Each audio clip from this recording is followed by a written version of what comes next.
Muito bem, então, como é que vai ser feita essa amplificação desse sinal, dessa interação? Quando o fármaco precisa interagir com o receptor, e esse receptor é uma proteína, ela é diferenciada em diversos tipos de canais. Então, são diversos tipos de subtipos de receptores, tá? Que a gente pode ver. Então, esses diferentes receptores, esses diferentes estímulos químicos, vão interagir com as células. Normalmente, esses receptores estão localizados transmembrana, então comunicando o lado externo com o lado interno, através da membrana. E tem alguns casos em que eu vou ter receptores citoplasmáticos, no interior da célula, tá? Eles, então, são subdivididos em 4 grandes tipos. O primeiro e mais comum subtipo são os canais iônicos, tá?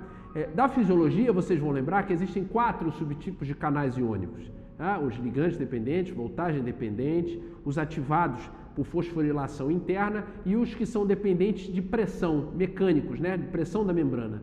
Qual que vai ser importante para a gente? Vão ser os receptores canais iônicos ligante dependentes. Por quê? Porque o fármaco é um ligante, tá? Nós temos a segunda família de receptores, são os receptores acoplados à proteína G, ou GPCRs, ou ainda receptores metabotrópicos. Qual é a característica deles? A gente já vai conversar. Também da fisiologia. No interior da célula, no lado interno da membrana, há a presença de um complexo proteico que é conhecido como proteína G, com 3 subunidades. E uma vez ativado, ele desencadeia uma cascata de segundos, terceiros, até quartos mensageiros, tá? Para que eu tenha assim o efeito. Terceira superfamília, grande família de receptores, são os receptores de atividade enzimática.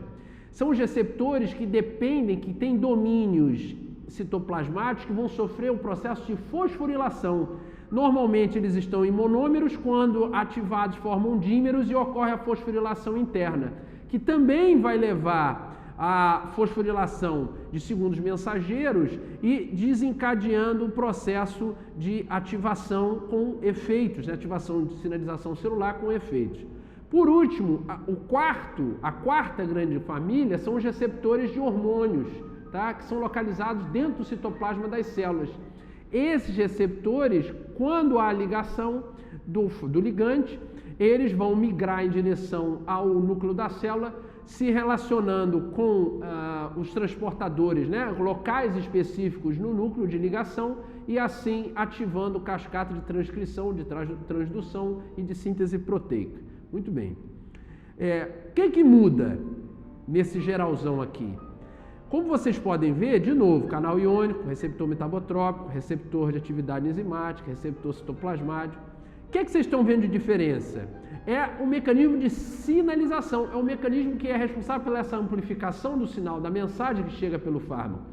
Observa que no canal iônico, uma vez aberto, esse mecanismo de sinalização, ele é simples. Há entrada e saída de íons que vão, com isso, alterar os mecanismos, levando ao efeito.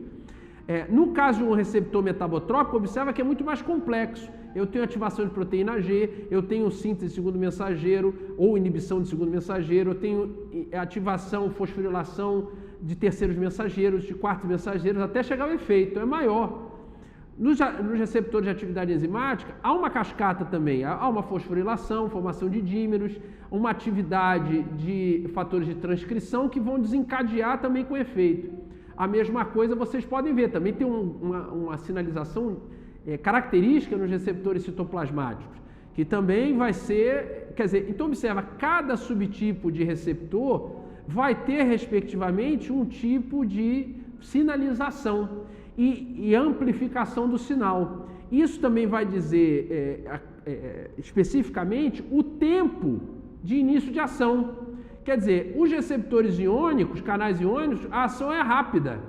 Os receptores metabotrópicos já têm um tempo um pouco maior.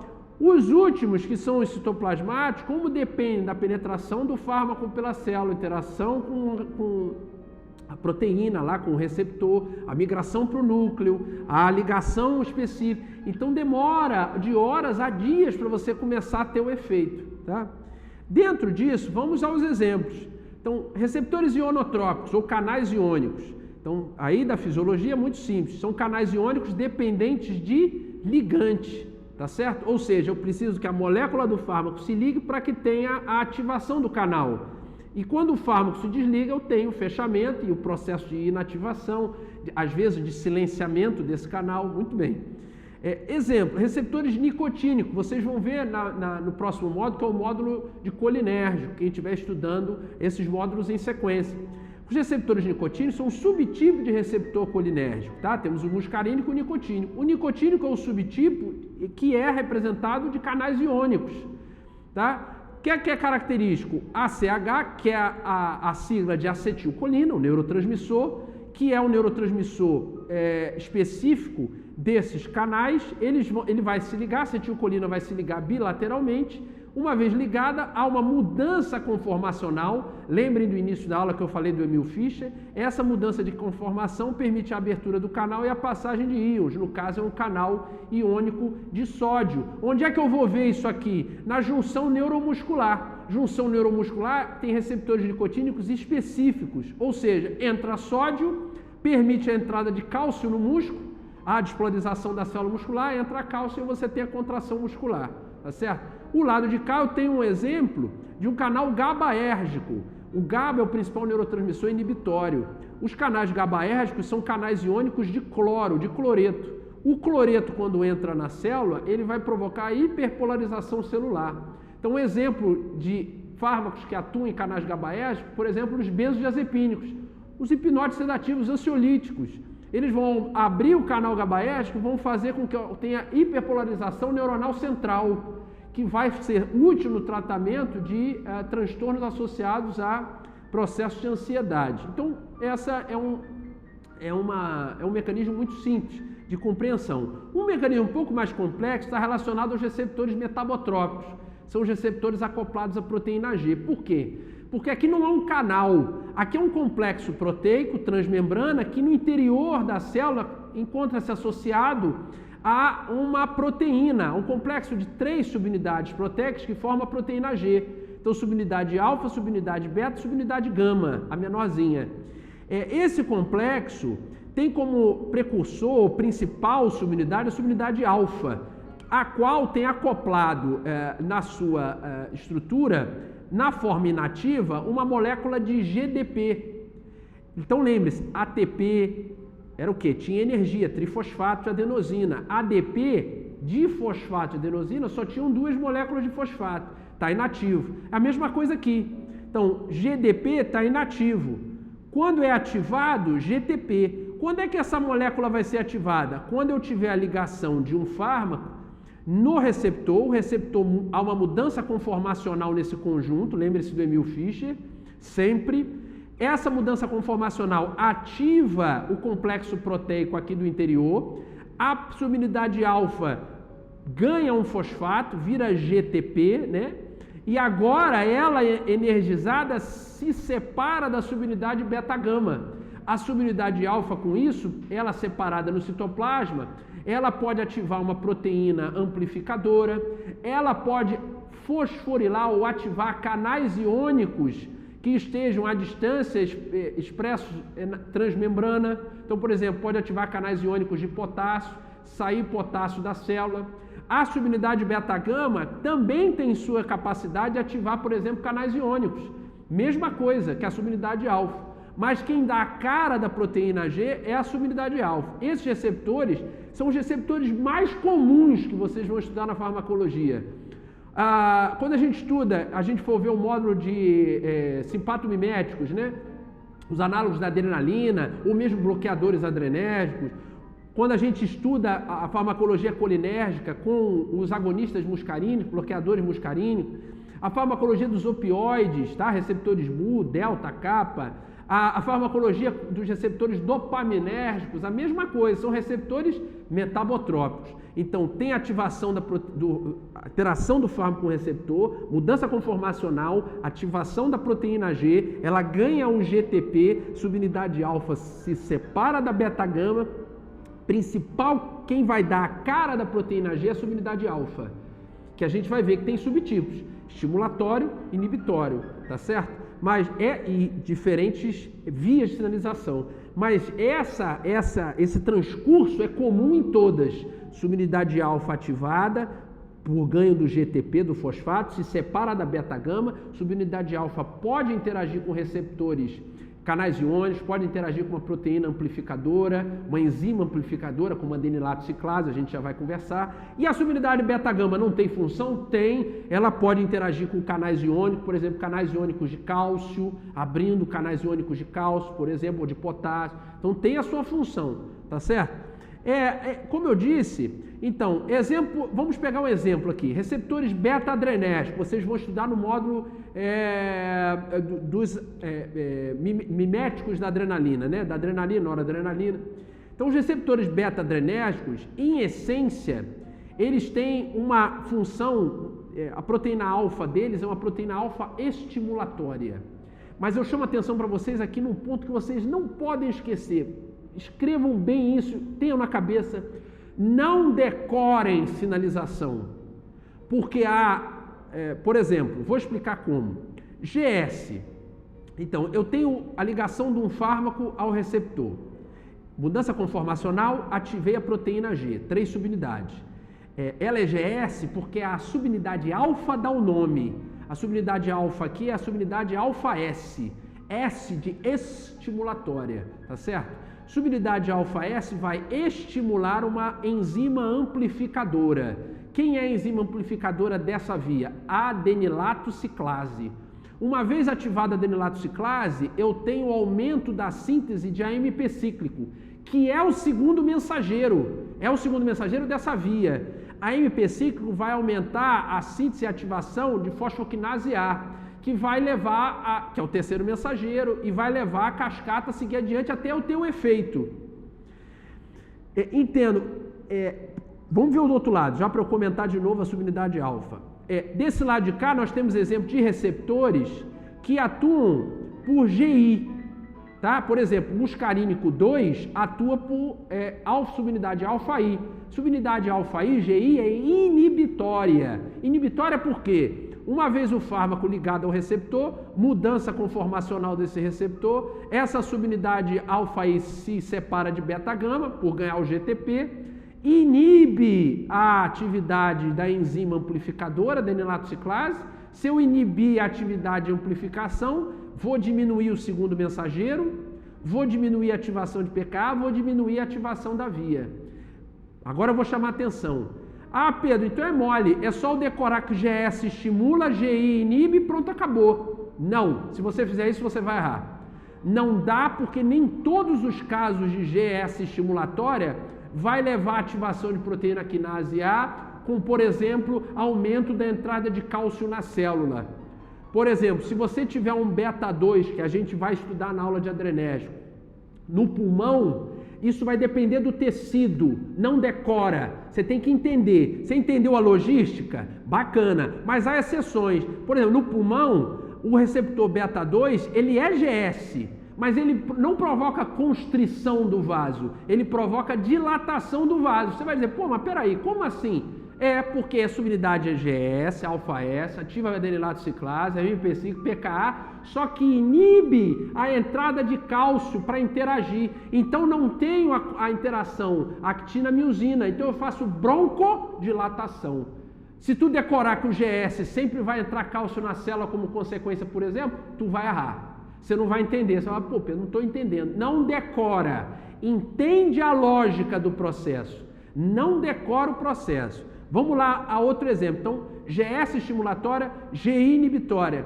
Nós temos também como outra principal via associada à subunidade alfa-Q, GQ. GQ, ela é diferente da GS e da GI, porque a enzima amplificadora não é mais adenilato ciclase.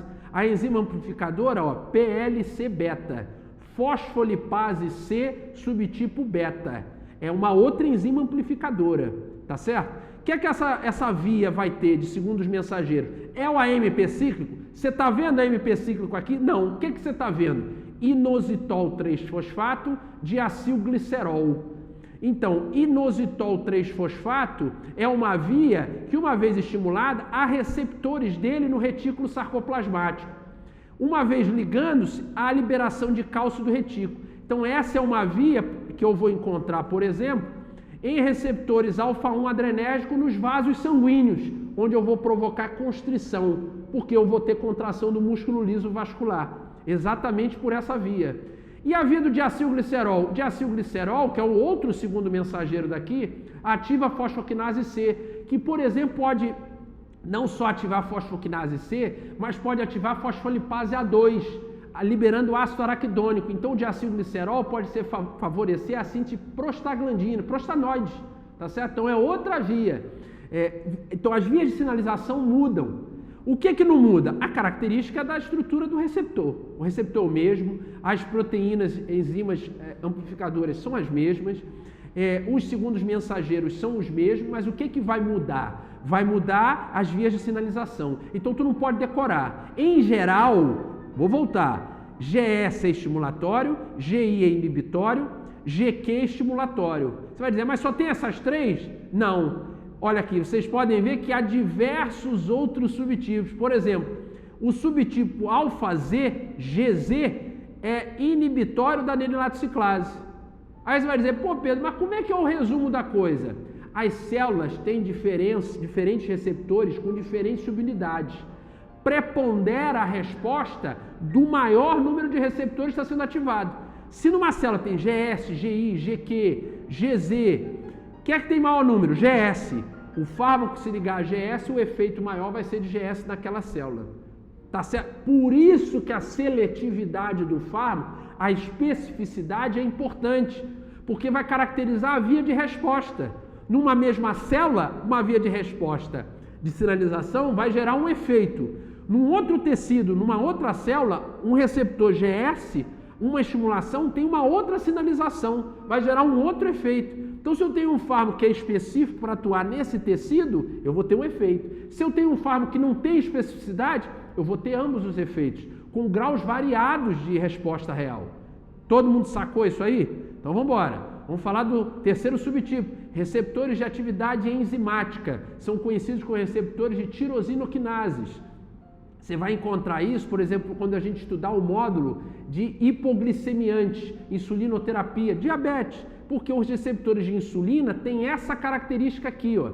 Olha aqui, ó, molécula de insulina ligada a um dímero que tem no interior do citoplasma uma região de tirosina que vai ser fosforilada, tá? Quer ver o exemplo? Olha aqui, ó, receptor de tirosinoquinase. Ele está em monômero. Quando ocorre a interação do fármaco, que vocês estão vendo em verde, ele forma um dímero, essa porção de tirosina quinase é fosforilada, a partir daí eu tenho a ligação de fatores adaptativos, adaptadores aqui nessa região, estimulando vias que podem ser vias, por exemplo, de fatores de transcrição, como por exemplo da MAP quinase, que está sendo demonstrado aqui, que vai levar à ativação dessa via, com consequente aumento ou diminuição de síntese proteica, de receptores, enfim, e consequentemente com um efeito, uma resposta, tá certo? Quer outro exemplo desse tipo de receptor? Quando vocês veem imuno, receptores de citocinas, é a mesma coisa, são receptores de atividade enzimática. Só que aqui, em vez de ter resíduo de tirosina, você vai ter resíduos de sinase do tipo Janus aqui, ó, tá vendo? Que é o que a gente chama de JAK-STAT-sinase. Esses resíduos fosforilados vão fosforilar e atuar em estátis que vão se ligar e vai possibilitar ativar cascata de transcrição com a regulação gênica, tá? Então são também exemplos de subtipos de receptores de atividade enzimática. O último subtipo de receptor são os receptores que controlam a transcrição de DNA. São os receptores de hormônios. Hormônio esteroide, quando a gente estudar a farmacologia da inflamação, os glicocorticoides, os hormônios, os anti-inflamatórios esteroidais, vão atuar sobre esses receptores. Vão ter esse tipo de receptor. Quer dizer, ele tem que ser carregado, ele vai atravessar a membrana, dentro da célula do citoplasma ele vai interagir com o receptor, esse complexo migra ao núcleo, é transportado até o núcleo, onde eu tenho uma região específica de ligação na molécula, onde vai sofrer transcrição, tradução até a síntese proteica. Tá vendo? Então, é um tipo característico de receptor citoplasmático, de hormônios, de vitamina D, de ácido retinóico. Fechou? Então, o subtipo de hormônio? Então, vamos lá. Todos os receptores, ou melhor, todos os fármacos têm como alvo receptores? Não. Eu disse no início, nem todo fármaco tem como alvo um receptor. Por exemplo, a enzima conversora de angiotensina é uma molécula importante quando a gente estuda a farmacologia da hipertensão arterial. Porque essa enzima conversora vai catalisar a conversão de angiotensina 1 e angiotensina 2, tá certo? Existem fármacos antipertensivos da classe dos inibidores da enzima conversora, da onde surgiu o captopril, enalapril, lisinopril, quinapril, que vão atuar onde? Em cima da enzima, bloqueando a atividade dela. É um receptor? Não.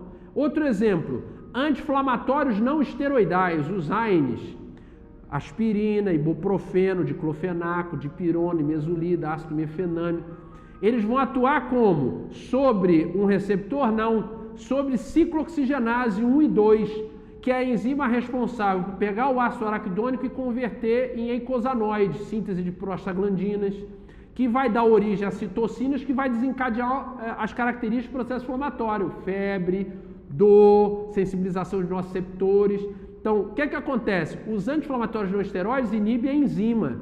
Aqui tem vários exemplos, como vocês podem ver, de fármacos que vão fazer isso. Por exemplo, os fármacos que são usados na disfunção erétil. Antigamente você tinha fentolamina com papaverina.